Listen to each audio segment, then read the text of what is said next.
think we're ready to start, huh, John? I'm ready when you get ready. Good evening, everybody. I think we're ready to start. This is kind of an exciting moment. It's taken a few years to kind of put this whole thing together.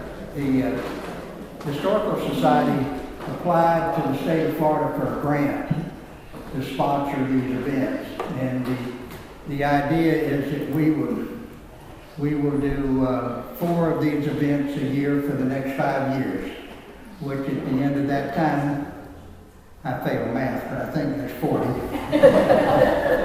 At the end of the time, we'll have 40 videos of people telling about their family in Jefferson County. We say the founding families, but that's not really what we mean. We mean all the families that have moved to Jefferson County and how they got here and what their story is. I was a history major before I got expelled, but there's primary sources, which are letters and those kind of things. There's oral history. There's secondary accounts of history. And all of those together, what gives history in three-dimensional sense. We often treat history as two-dimensional or one-dimensional. It serves our purposes better because we can manipulate it easier. And so the first one of these, Buck Bird and I did. And then we lost the video. And I told Buck I thought the CIA had it. And when they saw it, they gave it back to us. So we're excited about having this record of the stories of the people and the families that made Jefferson County what it is today. And we think that in the Historical Society at least, we think that the knowledge of history and our story and our past is what gives us the ability to face the future. And so now I want to introduce the second person who does this thing. And I'm not going to tell you much about him because he's going to tell you about it. No. John Finlayson. And John is a terrific guy. What I know most about John is he has a lottery ticket, not a lottery ticket, but a raffle ticket that supports Aucilla Christian Academy. Every year it's expensive. It's not like $20, it's like $100. And so when I see him coming, I go around the room that way and stay out of his way, but he corners me and I buy a ticket. And I also know that John is a long-time pilot, flies airplanes. I think he's cracked a couple of them up. Twice. I'm a UFO. That's a real organization. I'm a United Flying Octogenarian. And anybody that's been pilot in command of a plane after their 80th birthday is eligible to join. And I flew till I was 91, and I'd do all right flying, but when I landed, I'd be real weak when I shut the engine down. So I promised the Lord I wasn't going up there and give out up there. But anyway, John's going to talk about the Finlaysons, which is I think there are 1 or 2 families who still own the original land that they owned in the beginning. Yeah. They're still left in this county. Yeah. And now John's family is one of them, so I'm not going to talk anymore. John, I'm going to let you talk. The Boyd family also lives on the...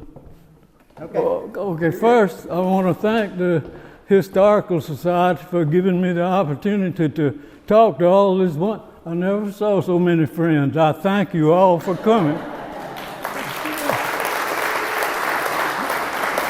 And I never have been much at public speaking, but my daddy was very good at it, and he gave me 3 elements for successful public speak, and I'm going to do a couple of them. The first element is to stand up so you can be seen. I'm not going to do that. The second element was speak up so you can be heard. And the third element that is one that's in doubt, sit down so you can be appreciated. I'm going to do a little disclaimer to start with. My ancestors were not politically correct. My ancestors killed Indians and owned slaves. And anybody that wants to judge one society by the laws and the morals of that society, you can't do it, because the society where my ancestors lived had different laws and different ideas about what was moral and what was socially acceptable. Now, that's my opinion. I'm going to go from there. I'm going to try to give you facts from now on. The first fact is, this was so much fun studying this. I found out I've had 2 families. I've been blessed by God for my mother and father and my ancestors. I was greatly blessed, and I'm even more blessed by my wife Margie, Richard and Megan, and Mac and Mary Beth and their children and grandchildren and great-grandchildren. Huh? Yeah, got a bunch of generations out of the way. Let's go. I'm going to talk about 2 of my ancestors' lines, the Sheehy family and the Finlayson family. And I'll talk first about Aylesbury Sheehy, who was born in 1795 in Washington County, Georgia. And I'll go back. Y'all happen to pick 2 lines that I can go back to the immigrants, which I thought was real interesting. Roger Sheehy came to the United States in 1688 as an indentured servant in Maryland. Now, those that don't know about indentured servants, before the African slave trade came and that brought African slaves, the work was done by Indian slaves that didn't hold up too much. They didn't last too long. Indian slaves, convicts, and indentured servants. And indentured servants made a contract: if you pay my way over there, I'll work for you a certain period of time. Roger got free from his indenture and settled in Maryland on the Nanticoke River. And he had a son, Roger Jr., and Roger Jr. had a son, Daniel, born in 1754. And Daniel was a corporal in the Revolutionary War. And he served under Washington and served during the terrible time at Valley Forge. So some of my ancestors were tough. Daniel was the father of Aylesbury Sheehy, and Aylesbury was my great-great-grandfather. I'm going to say so many greats, you're going to just not want to hear it. But he was my great-great-grandfather, and he came to Jefferson County in 1833. He was the justice. Has anybody ever wondered why the Madison-Jefferson County line wasn't on the Aucilla River all the way up to the state line? You know, we live across the river. In case you wondered, I have a letter here that was written by Aylesbury Sheehy to the authorities in Tallahassee, telling them that he didn't want to live in Madison County. He wanted to stay in Jefferson County, and could they move that line to Gum Swamp so he could stay and just... That letter was written, let's see, 7th of February in 1843. And Miss Posey Taylor found the letter in her daddy's papers and gave it to Daddy. So I have the actual letter. Let's see where am This is going to be tough, folks. I'm trying to put 200 years into 30 minutes. He was they called him Judge Sheehy. He was the Justice of Peace. And our house is on land that was entered from the federal government by his brother, Thomas Sheehy. And he said a while ago, we're on land that's been in the family for 5 generations, and the boys are on land that's been in there, I guess it's 6 generations. Me and Hines have some differences of opinions occasionally. But anyway, we're right where we were. He settled on what's now Lyndhurst Plantation, and he was the postmaster there, and the post office was Aucilla, Florida. That's where Aucilla started. And the first mention of him in the records, he was named a trustee of the first Aucilla Academy in 1840. So I've been associated with Aucilla for several generations.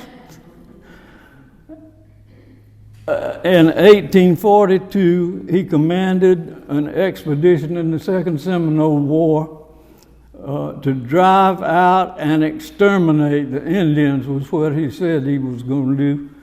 And this was in an interview with the newspaper. After an engagement near Steenhatchee, Captain Sheehy told Colonel Voice, the Army commander, he said, "We are organized as citizen soldiers and intend to follow the Indians until the last one has left the territory. Every buck Indian who falls into our hands will be swung by the neck. Our patience is exhausted with the U.S. management of the war." So that's how times were then. And that's how we happen to be here. He also chaired a committee calling for Florida to become a state and establish a state government. Before 1850, Judge Sheehy thought it was getting too settled around here, and he went west, and he carried most of his family with him, but he left a daughter named Augustine Florida Sheehy. By the way, he was a surveyor.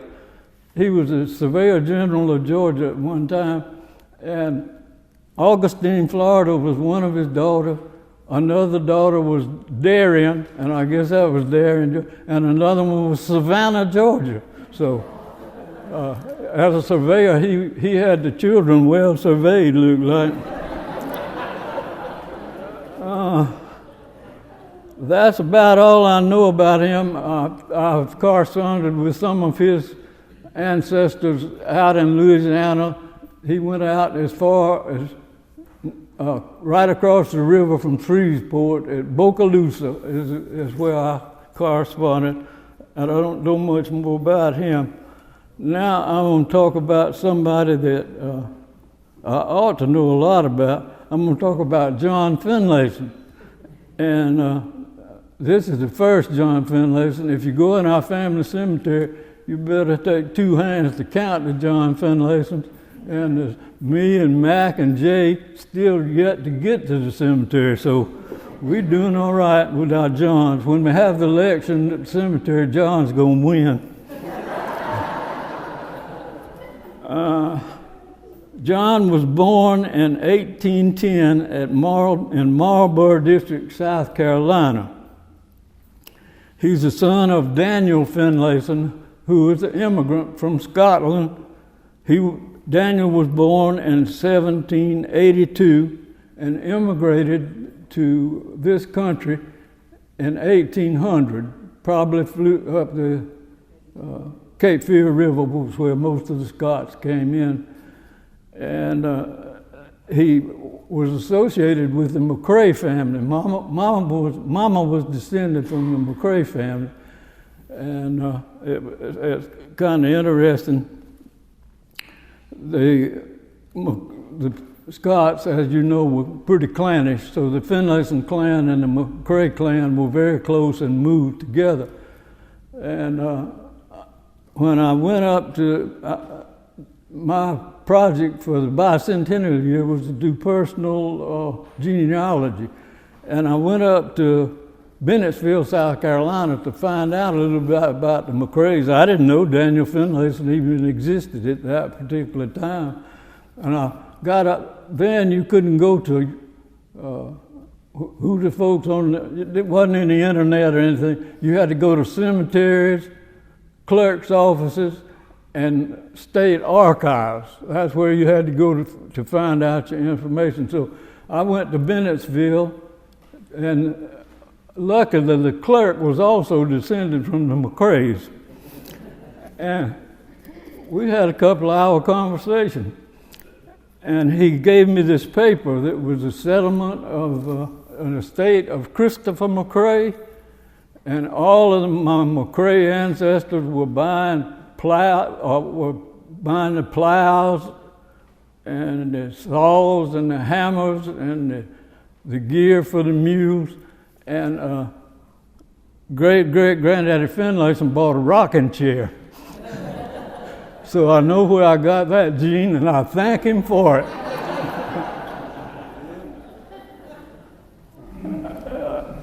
John was born in 1810, as I said, and they moved to what was called Mackville, Georgia then. It was the McCraes mostly, but it's called Scotland, Georgia now. And another interesting thing, one of my McCrae cousins called me up and said, I found something interesting in the old McCrae cemetery. There's a Finlayson buried in it.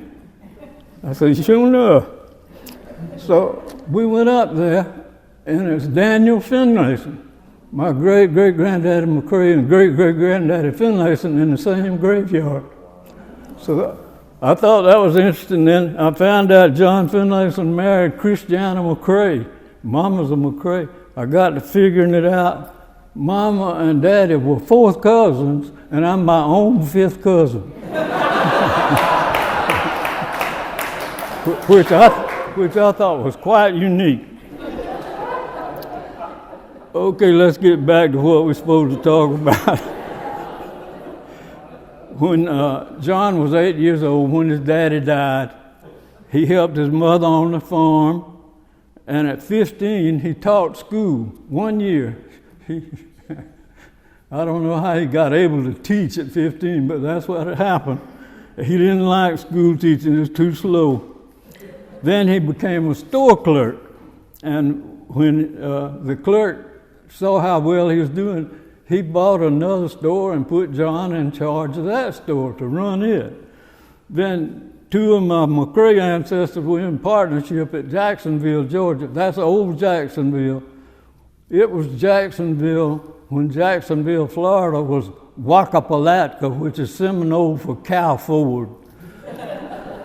So anyway, he was the two partners in Jacksonville got kind of crossed up with each other, and great-granddaddy was able to buy them out, and he took a loan for $8,000, and he ran the store for 10 years, and he paid off his debt, had $35,000 left, so he, in 1838, when he was 28 years old, he sold out and went to Maryland and bought slaves. And after he bought the slaves, he came to Jefferson County. And here's where me and Hines get mixed up a little bit. Hines says he came in 1839. Daddy says he came in 1838. I think I figured it out, Hines. I think he came in 1838, bought his first land in 1839. That's where you got your number. So, and he bought land in 1839, and it was 420 acres at that time. He continued to farm and buy land, and he was quite a good businessman. Whenever price of land got cheap, he had money to buy land, and he bought land and slaves and was very successful. He was quite a progressive farmer. He kept weather records. When Gerald Schaffner was doing the history of Monticello, of Jefferson County, he found records at the National Archives where great-granddad had sent weather information. And he was one of the first to use fertilizer. You know, cotton takes a lot out of land. And he used German kainit, which is a potassium fertilizer, and he didn't scatter it everywhere. The slaves took snuff cups, put a snuff cup on each hill of cotton. So label was what he had and label was what he used, and he grew good crops. In 1842, excuse me, John married Augustine Florida Sheehy. And y'all have heard about the May and November weddings. She was 16 years old and he was 32 years old when they married. So, but it was very successful. They had a bunch of children, and without that marriage, I wouldn't be here right now.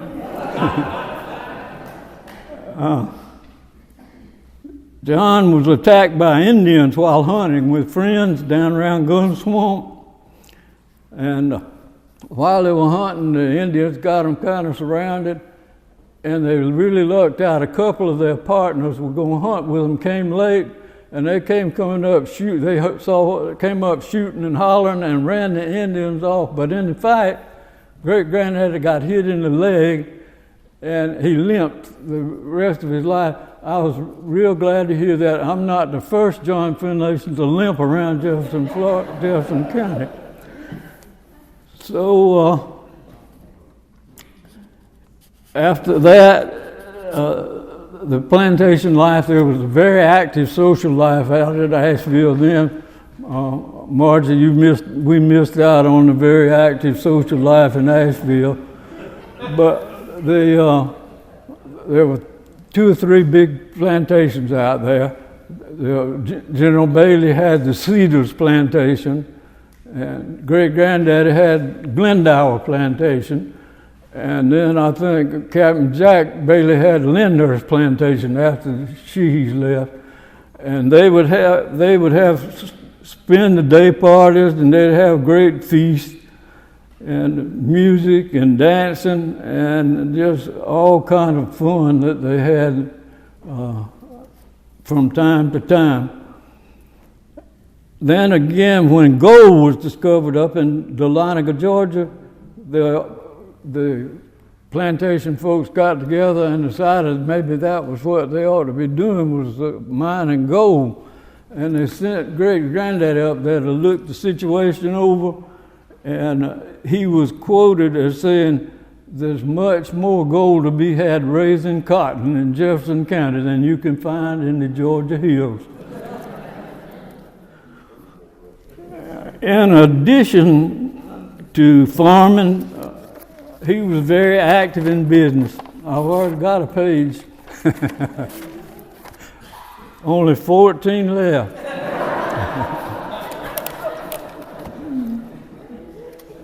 He established his home at Glendower in 1850 and planted that avenue of oaks that's out there now, Hines. He planted them in 1850, was what I was told.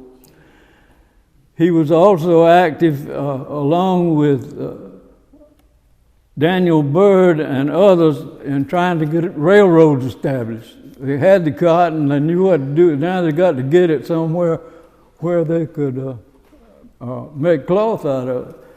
Well, they worked on it and they got the railroad, but they were talking about what to do with the cotton. So along with General William Bailey and some others, John Finlayson was one of the founders of the Southern Rights Cotton Mill, which was probably the largest cotton mill in the South. It was started just before the Civil War, and it furnished much of the cloth for the uniforms for our side. I hear him talking about the Civil War, but I was always heard it was the war for Southern independence. Let's see, get back to track. While John, I was glad to find this out. History just doesn't write too much about people's mistakes, but they wrote this about John Finlayson while he was president of the Southern Cotton Rights Cotton Mill. He hired a fella from down in Magnolia, Florida, for a clerk. The man's name was Mr. Hunt. And one night, Mr. Hunt skipped town. He skipped town with money from the cotton mill, owing his hotel bill, and every merchant in town for clothes. So the people didn't like that. They put up a reward for $70 to get him back, but they didn't ever get him. I was glad that great-granddaddy made mistakes too. He was also very active in politics in the early days. Let's see how I ain't doing too good. He was active in politics in the early days.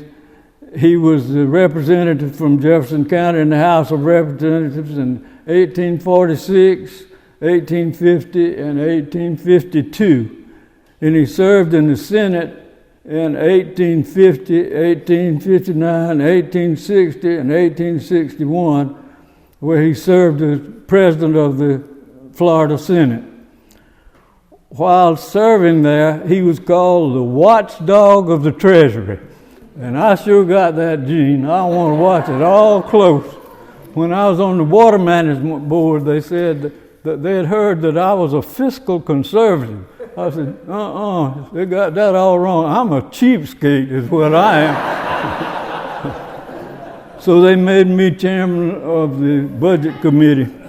But that's another story. Let me get back. At the Democratic nomination convention in 1860 in Quincy, John Finlayson was the moderate candidate for governor, and he was opposed by John Milton, who was a very strong secessionist. And this blows my mind, but it's from Gerald Schaffner's history. I know it's right. They had 23 tie ballots until great-granddaddy withdrew, and John Milton then was elected as the Civil War governor. And an interesting little side, 4 or 5 years ago, I met John Milton's great-great-grandson, and of course I was great-grandson of another one. We had a good time talking about it. The war didn't work out too good for either one of them. John Milton committed suicide when the South lost the war, and I think 2 months, maybe less, after Appomattox. I'm going to say it right. Appomattox. After that, great-granddaddy died right after that. Let's see. After he didn't get to be governor, he stayed in the Senate, and he was a loyal supporter of the state of Florida during the Civil War. At one time, he was the, let's see if I can find that word, comptroller. He was a comptroller.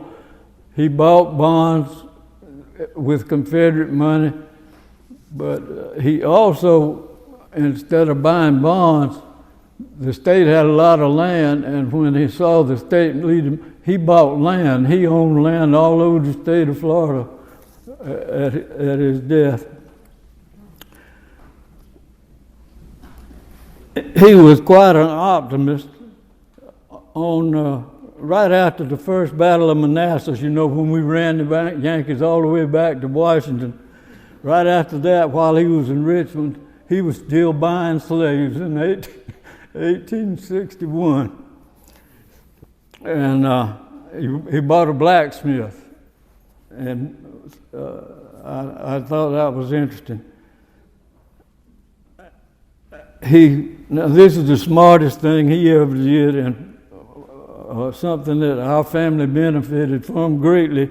Somehow, in the 1860s, he got his cotton crop to England, and he had 384 bales of cotton in a warehouse in Liverpool, England, when the war started. He didn't sell that cotton. He kept that cotton. And the price got higher and higher and higher and higher. And it was still there when the war was over. And I'll say a little more about that later. He hand wrote his own will on February 3rd, 1865. He died on March the 12th, 1865, and which was just 2 months before May 20th. Everybody around here knows what May 20th is. It's a very, very important holiday that we all ought to recognize. That's when the Emancipation Proclamation was read in Tallahassee. So he died just 2 months before that. And at that time, the era of Reconstruction began. And now I got one more ancestor I want to talk about. If anybody needs to leave, this is a good spot. Okay. This is about Augustine Florida Sheehy Finlayson.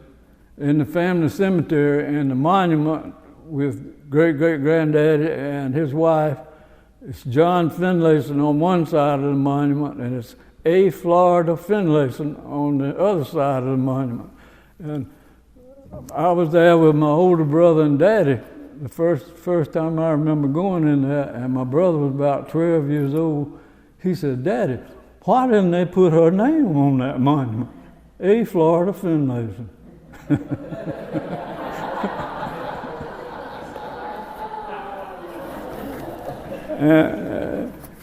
Daddy got a kick out of that. I was too little and scared of him. As I said, her father was a surveyor, and he surveyed all his children. Augustine Florida Sheehy Finlayson was born in 1826 and died in 1882. She was born in Lowndes County, Georgia, and died in Jefferson County, Florida. She was called Miss Florida, is what they called her. And she married John Finlayson on December 5th, 1842, when she was 16 and he was 32. And there's not a lot of, they didn't write much history about the ladies. That was very unfortunate. I tell you what, I am just intrigued by my great-grandmother. She held that plantation together after John died, just 6 weeks from emancipation, and she held it together, and well, we're still living on it, so that tells you a lot. If and when I get to heaven, I'm going to look her up. I want to talk to her. Of course, now, she had something going for her. She had that 384 bales of cotton worth $172,000 sitting in a warehouse in England. So she didn't have to do it. She had to manage it and do it, but she had some good resources, I'll say. A major factor, and it took time for reconstruction, and people talk about, well, when the slaves were freed, everybody left. That didn't happen. And I'm about to get into my opinions again. I got to watch myself. On our particular instance, the slaves didn't just leave. They stayed and worked, and the last descendant of one of great-great-granddaddy's slaves to live on our place died in this year. So you see, they didn't just all take off all at once. And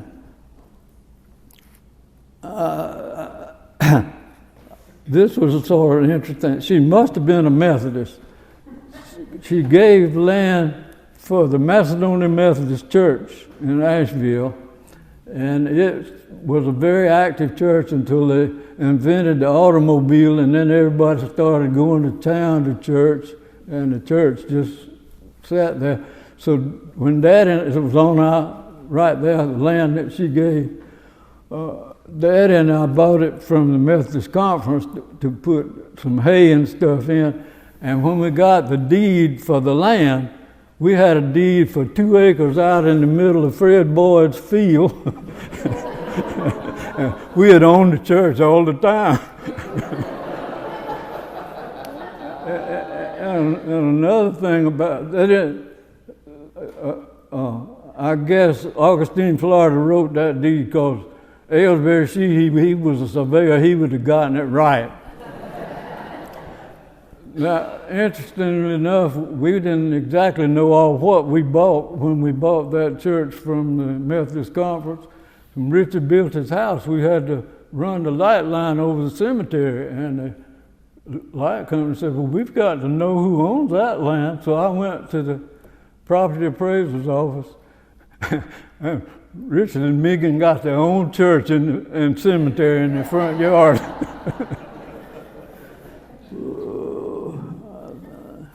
I'm doing pretty good. This is as I say, I wasn't able to find out as much about her as I would like to have found out, but this is an interesting thing. In Schaffner's History of Jefferson County, he tells about a free man, a newly freed slave, digging up $7,000 in gold.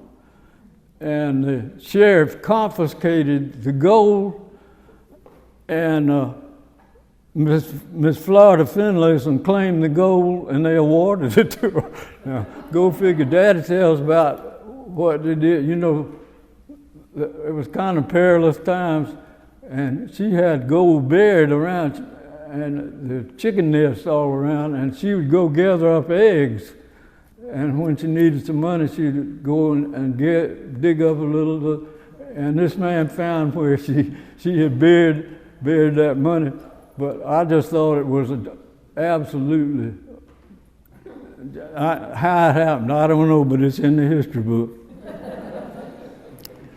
The last thing I'm going to tell about almost got me involved with a Gary Wright called me from the bank. He said, you need to come down here and get this box of silver out of the vault. I said, okay, what in the world are you talking about? He said, that silver your daddy put in the vault. I said, Daddy ain't putting the silver in the vault. He said, come by. So I went by, and he had a box full of silver, and it had A.F. Finlayson engraved on it. A.F. Finlayson. He said, the bank examiners is just going crazy about having this in there. You take it home with you. So I took it home, and we divided some of those spoons with other descendants in the family, and it was interesting. 2 or 3 of the spoons had tried to scratch out AF. Somebody got them, but we got them back. So that was the last experience I've had with a she-he Finlayson. I'm sure there's a lot more to be said, but art is long and time is fleeting. So we're going to stop right here. If you've got any questions, I need to warn you. Daddy told me if anybody asks you a question, you go ahead and give them an answer. If they knew the answer, they never would have asked the question anyhow. I won't do you like that. If you've got a question, I'll try to answer.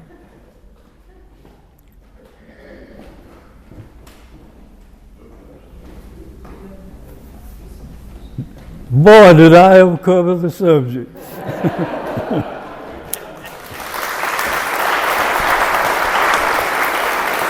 Thanks, John.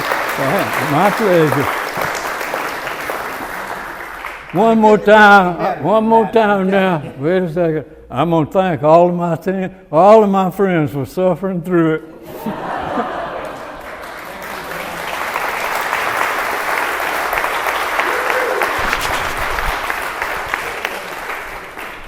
Thank you, John. We appreciate it. I can't tell you how cool that was.